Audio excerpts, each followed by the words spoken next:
Komið sæl. Í dag ætla ég að tala píramídiska og polaríseraða þjálfun, en til þess að geta talað það, þá þarf ég fyrst að skilgreina hvaða aðferð við notum til þess að greina í sundur mjólkursýru þröskulda í dag, og það er, við gerum hérna graf sem ekki, svona. Hérna sjáum við mynd hvernig laktat safnast í blóði við þjálfun, og hérna er á y-ásnum er magn laktats í blóði við mælingu, eða í raun og veru hve mikið styrkur er af laktatinu, og við sjáum öll að byrja með fram að þessari hérna línu er frekar lítið laktat sem safnast upp, af því líkaminn nær bara að losa sig við það, og síðan hérna þegar kemur meiri ákefð, x-ásin er ákefðarásinn, þá byrjar ákveðnum tímapunkti laktatið að aukast í blóðinu, og svo á öðrum punkti þá fer laktatið að snaraukast. Fyrri punkturinn er það sem við köllum LT1 eða mjólkursýru þröskuldur 1, og seinni er LT2 eða mjólkursýru þröskuldur 2.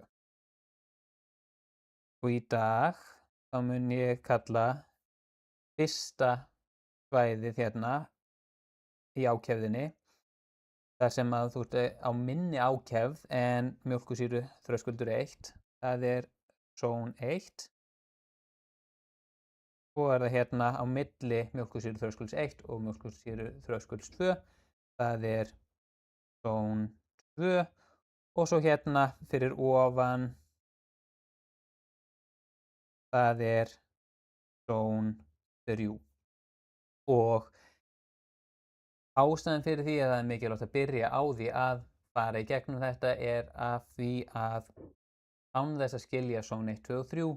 þá er mjög erfitt að tala polaríseraða og píramídiska þjálfun. En næst ætla ég bara einfaldlega að fara yfir það hvað ég á við með þessum hugtökum.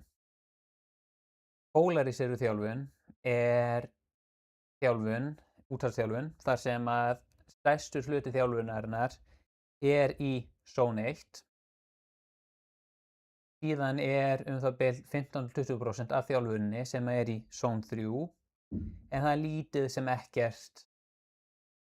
af zone 2 þjálfun í polaríseruðu þjálfuninni. Og þetta er dæmi þetta er til dæmis 80-20 þjálfun sem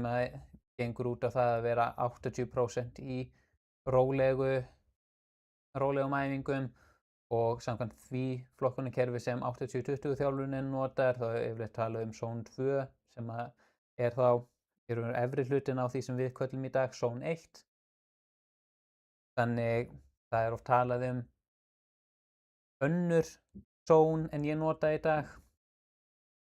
Þannig ekki láta það rugla ykkur ef að þið heyrið eitthvað tala zone 2 þjálfun, þá er það ekki milli LT1 og LT2, heldur er það rétt undir LT1 en þegar ég tala zone 1, 2 og 3 í dag, þá verður það eftir þessu kerfi. Samkvæmt þessu kerfi þá er svæðið milli LT1 og LT2, það sem ég kalla zone 2, það er í raun og veru svona hálfgert ruslsvæði, þar sem að samkvæmt hugmyndafræðinni þá leggjum við inn allt og mikla orku í það hvað við erum að gera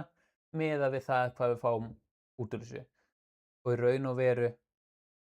er ekki rétt að það sé ekkert unnið í zone 2 í polariseraðri þjálfun,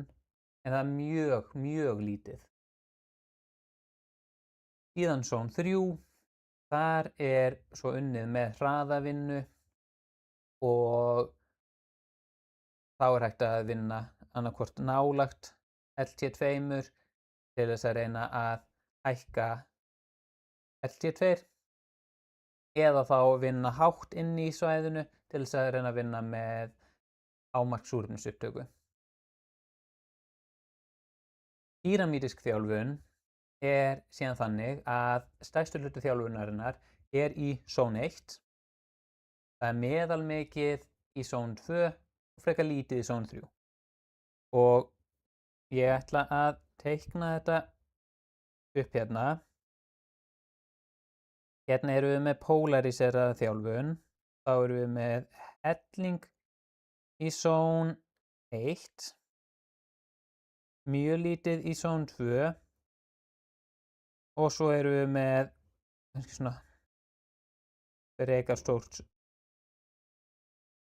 zone 3. Þetta er polariseruð. Síðan erum við mjög lítið. Síðan erum við með píramídiska, þá erum við með mikla grunnvinnu, aðeins minni zone 2 vinnu og svo frekar litla zone 3 vinnu.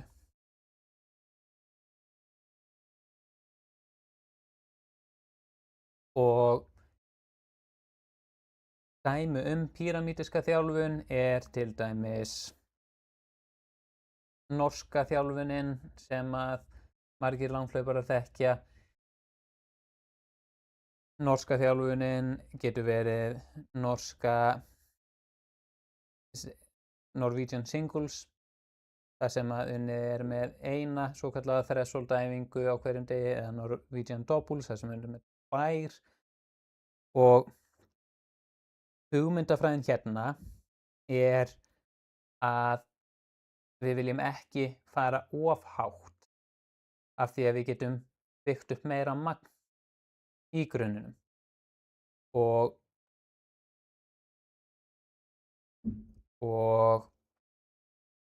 við vinnum langmest í zone 1 í báðum prógramum, en síðan vinnum við vissulega aðeins meira í zone 1 í polariseruðu þjálfuninni, en í píramídisku þjálfuninni þá förum við aðeins meira upp svo í zone 2, þannig við erum í raun og veru með aðeins meira magn af gæðum í hverju viku, en við förum tiltölulega lítið upp fyrir LT2 og þar af leiðandi erum við mjög lítið í því að safna upp þessari miklu þreytu sem kemur þegar við erum að vinna í zone 3. Og pælingin hérna með píramídisku þjálfuninni er að við byggjum grunn og síðan vinnum við í því að hækka bæði LT1 og LT2 með því að vinna rétt undir þessum þröskuldum og lyfta þeim aðeins upp með því að byggja undir þá. Á meðan pælingin með polariseruðu þjálfuninni er við byggjum grunn í zone 1, síðan er zone 2 frekar mikil tímaeyðsla af því að við þreytumst meira í zone 2 en í zone 1, en við samkvæmt polariseruðu nálguninni græðum ekki jafn mikið á zone 2 æfingum, en síðan vinnum við helling í zone 3 af því að í zone 3 þar getum við byggt upp hraða og þá erum við annarkvort hérna rétt ofan við LT2 til þess að byggja upp eða erum við að hækka LT2 og þá erum við í staðinn fyrir að byggja upp undir LT2 eins og pælingin er með píramídisku nálguninni, þá erum við að toga hann upp eða þá við getum farið enn lengra inn, þá erum við með svokallaðar VAFO2 max-æfingar og erum þá að hækka hámarkið okkar, hámarkssúrefnisupptökuna, og ef að við erum með betri hámarkssúrefnisupptöku þá hjálpar það til með heildarhraðan okkar.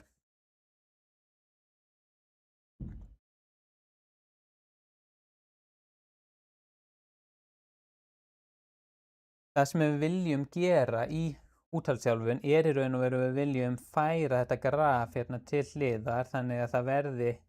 hérna. Og þetta eru bara mismunandi aðferðir til þess að nálgast þetta.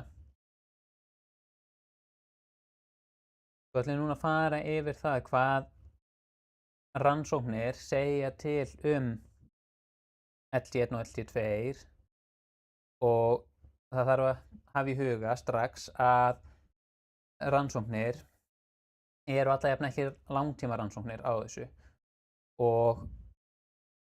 það þýðir að við vitum oft talsvert meira skammtíma áhrifin frekar en langtíma. Fyrsta sem ég ætla að fara í gegnum er rannsókn eftir Philippus og félaga frá 2022 og sem að komst að því að í vel þjálfuðum hlaupurum þá virtist vera betra að byggja upp grunn í píramídiskri þjálfun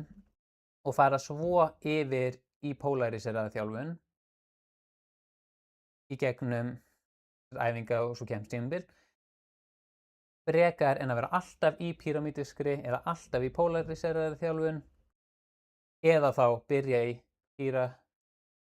í polariseraðri þjálfun og skipta svo yfir í píramídiska þjálfun. Þannig þarna sjáum við að það virðist vera betra að byggja sig upp í píramídiskri þjálfun og síðan fara meira að vinna í hámarkshraðanum. Samantekt Olivera og félaga frá 2004 komst að því að polariseruð þjálfun virðist vera betri í að hækka hámarkssúrefnisupptöku en píramídisk þjálfun en hefur ekki marktæk áhrif á aðra þætti sem voru skoðaðir og það til dæmis hlaupatímar. Polariseruð nálgun, hún virðist koma best út í stuttum rannsóknum, það rannsóknum sem eru styttri en 12 vikur og í mjög vel þjálfuðum hópum. Það að segja hópum sem eru nú þegar með góðan grunn. Og það sem að þetta staðfestir í raun og veru bara hugmyndafræðilega það sem ég var að tala áðan að ef við erum meira í zone 3 og erum meira í erfiðu æfingunum þá hækkum við náttúrulega VAFO2 maxið okkar eða hámarkssúrefnisupptökuna en málið samt að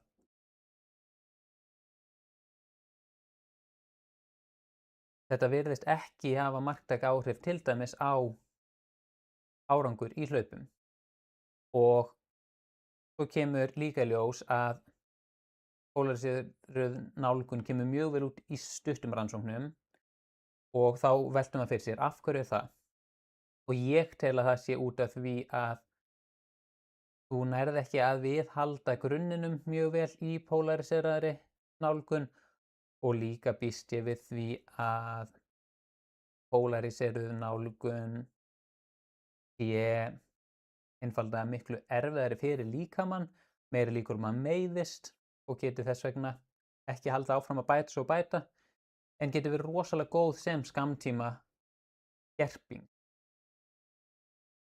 Og svo er líka talað í mjög þjálfuðum hópum og það sem að ég býst við að sé ástæðan fyrir þetta virkar vel í vel þjálfuðum hópum að því að þegar við erum komin með vel þjálfaða hópa þá erum við komin með hópa sem eru með mjög góðan grunn en þau þurfa að skerpa á hraðanum miklu frekar en að vera endalaust að pæla í grunninum. Svo var rannsókn frá Rosenblatt og fleirum 2005 sem að sýndi það að pólariseruð þjálfun eykur tíma í tímaprófi og VAFO2 Max meira hjá vel þjálfuðum íþróttamönnum en píramídisk þjálfun var meira, ég ætla að byrja þetta aftur.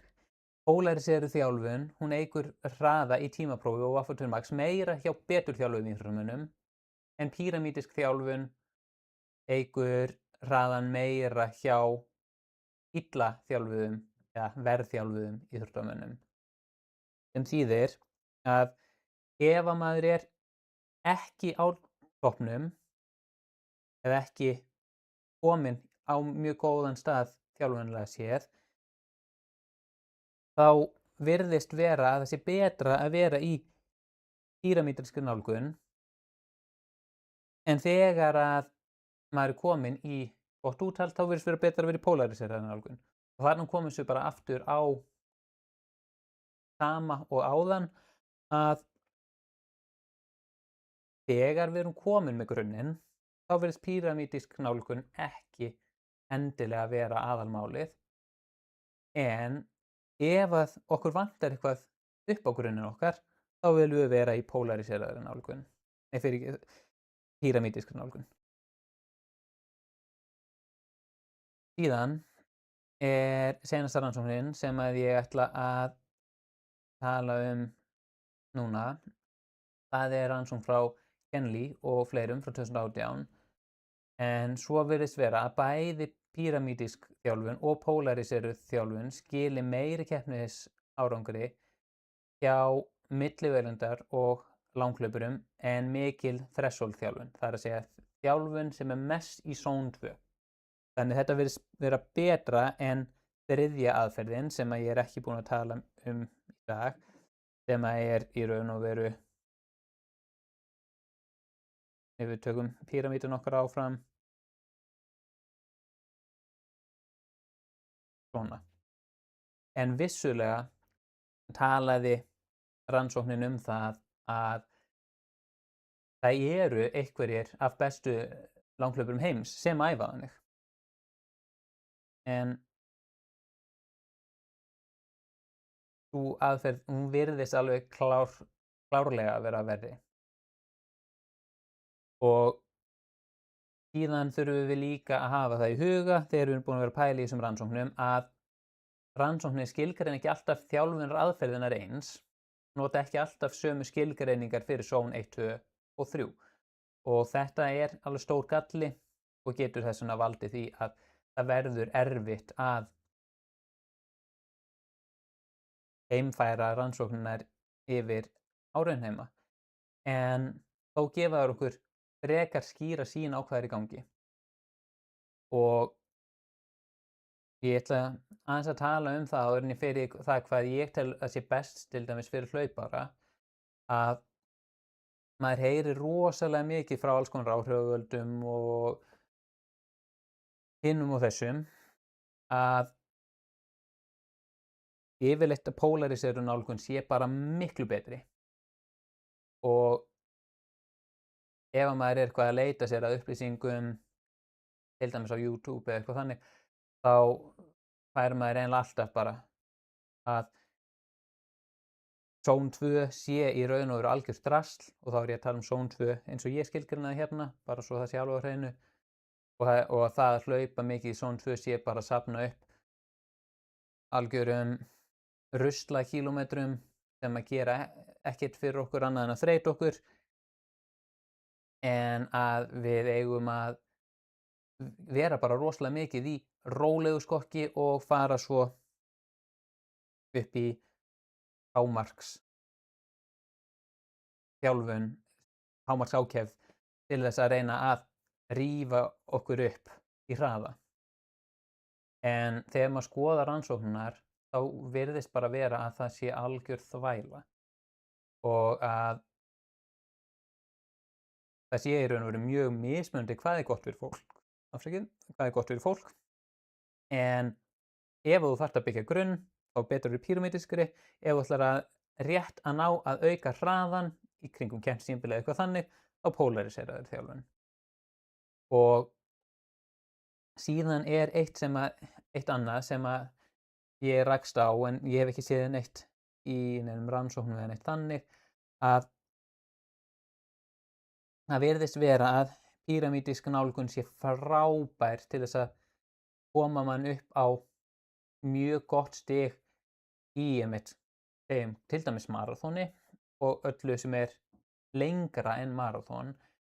af því að þar þarf maður ekkert að vera með neitt hraða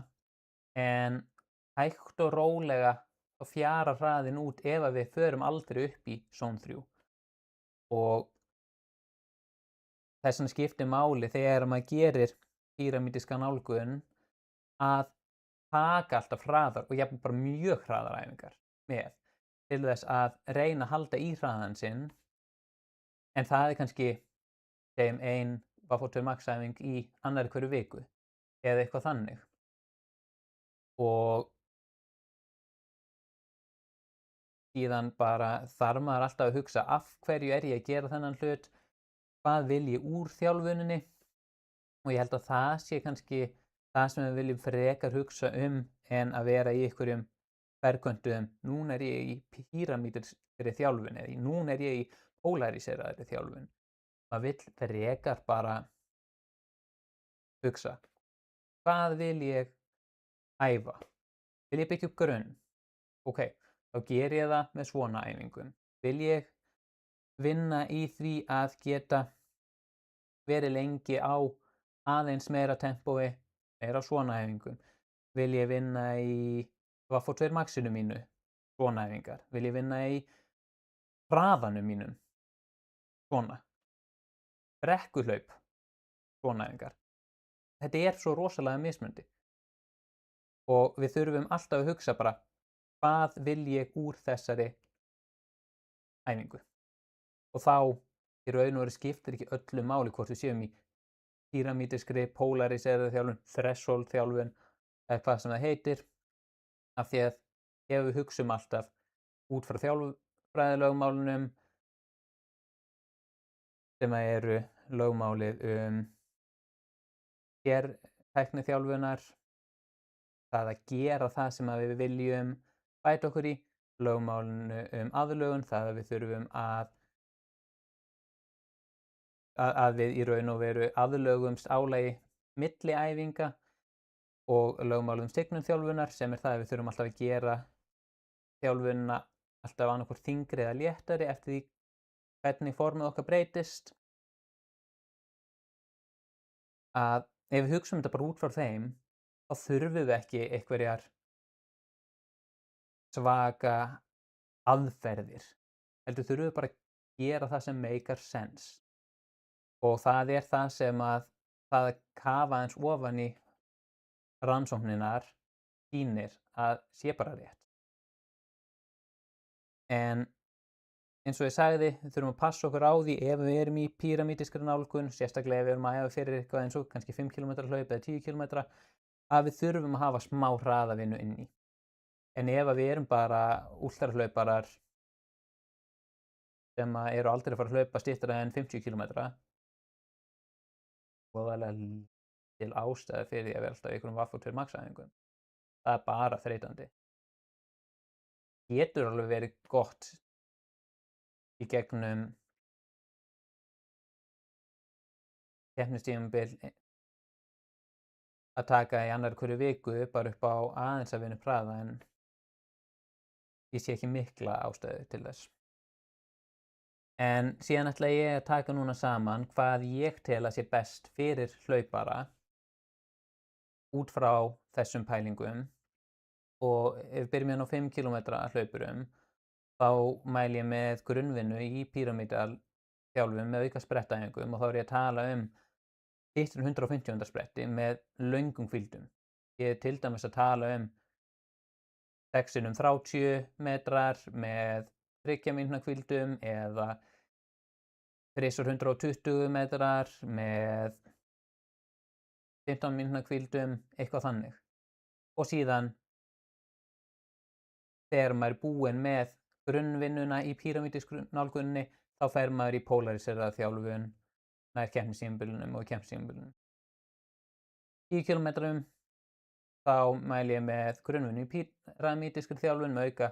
millivegalengdaræfingum. Hérna getum við til dæmis verið að tala 9x300 á 800 metra keppnishraða með 3 mínútna pásum. Og síðan þegar kemur að nær keppnistímabilum og á keppnistímabilum þá er það polarisirun nálgun.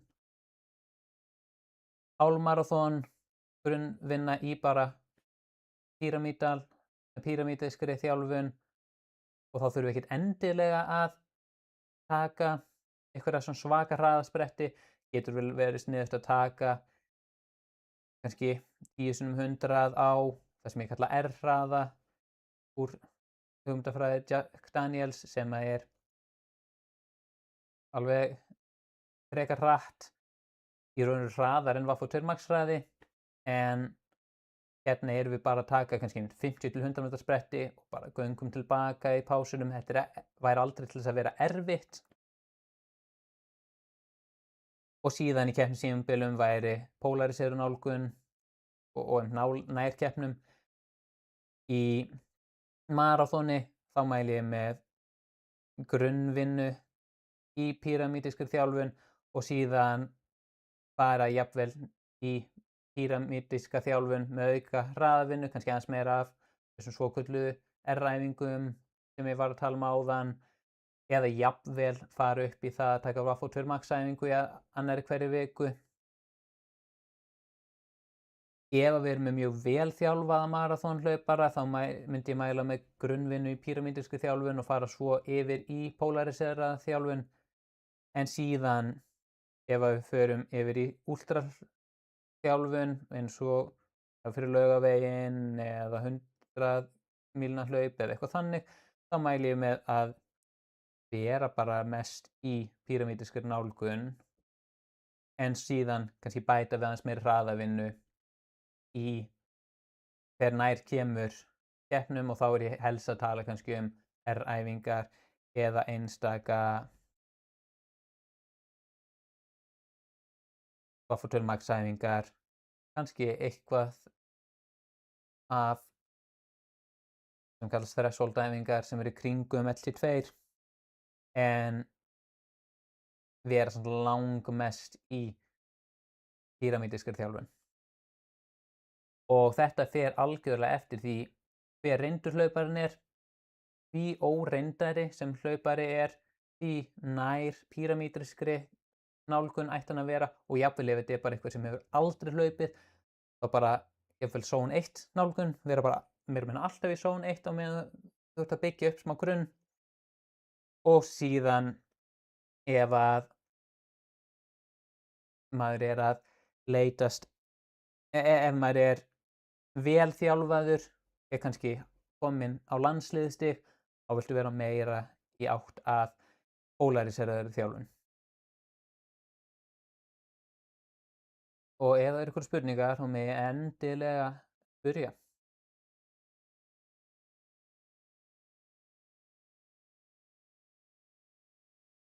Ef það er einhverjum. Þá ætla ég bara að þakka fyrir í dag, og í næstu viku þá mun ég svo tala aðeins minni nördalegan þjálfræðihlut, og ég ætla að tala bara almennt bakverki í næstu viku. Þakka bara fyrir áhorfið og vona þið góða helgi.